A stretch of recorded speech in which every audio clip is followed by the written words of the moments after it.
tingnan natin yung mga bata kung napatulog na ng Tita Johnny nila. Meron tayo dito mga bisita na, mga babies. Kasi mga babies. Totoong tulog na yan. Hindi yan tutulog-tulogan. Si Fame, si Anna, at saka si Alan. Sa baba sila ng bed. Kasi, sa ibabaw ng bed. Sa ibabaw ng bed, yung senyorita. Ayan o.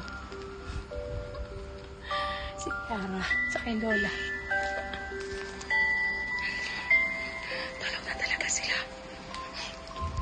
Dahil tulogin sila, katrabaho na ako. Yes. I'm gonna work now. Look. Kuha tayo mga documents. Kuha tayo ng trabaho habang tulog sila. So, ang bisita natin ay anim. Sa bahay si Lola, Tita Johnny, si Yuan, si Allen, si Hannah. Tapos meron akong 3 anak, si Fame, si Win, saka si Fritz. Kaya bali siya ng aking alaga sa bahay.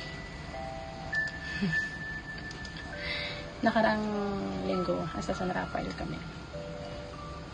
So, umuwi lang ako kasi may mga inahayos akong documents. Pero, by next week, babalik din kami ng San Rafael. Tapos, Maynila naman kami mag-stay.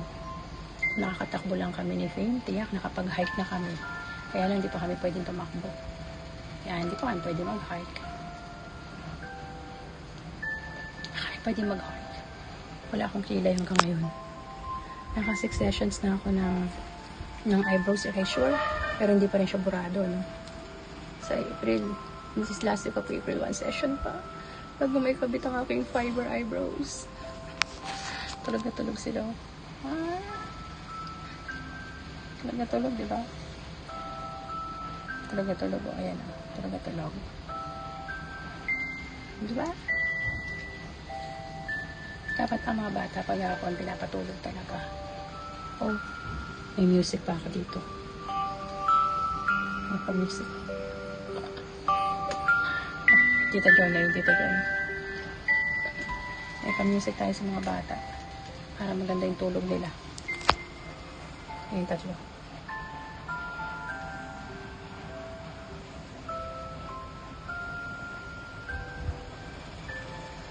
Tulog na tulog yung 3. So, this is what I am doing here.